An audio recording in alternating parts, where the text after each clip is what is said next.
其中嘅團隊啦，幫呢間學校咧賦予一個新嘅生命。我哋亦都可以善用啲禮堂啦、活動室啦，好適合居民喺度成長活動。而家大家喺呢個地方咧都係 open space，改裝咗嚟俾居民咧去休憩嘅。個樓下個操場一入嚟已經係覺得所有回憶翻晒嚟啦。我幾中意就係個入門口個位咧，你哋係連嗰啲嘅顏色啊、嗰啲柱啦，你哋都保留翻。見到呢個環境可以保留舊校舍原本嘅原貌，甚至乎我見到有啲字體咧。咁但係又成件事唔同晒，好光猛啦，好開揚啦，咁所以其實間隔係非常之 good 嘅。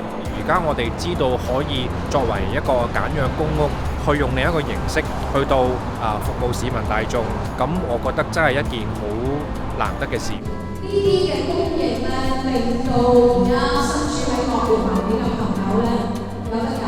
我哋有個底氣，呢屆政府係好有決心，係去面對同埋解決呢啲惡劣劏房嘅問題。簡學房制度咧係琴日3月1號開始嘅，喺香港嗰個房屋居住環境嘅歷史上咧係好重要嘅一個。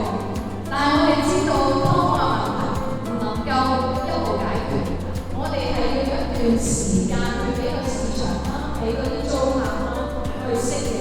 業主方面，你都唔想你嘅租客係日日面對安全隱患、有床蝨，趁呢個機會做好啲，等你哋嘅租客咧住得安安樂樂。再次恭喜今日能夠攞到鎖匙入房嘅，你哋嘅生活咧，我相信一般人嚟已經即時咧感受到嗰個。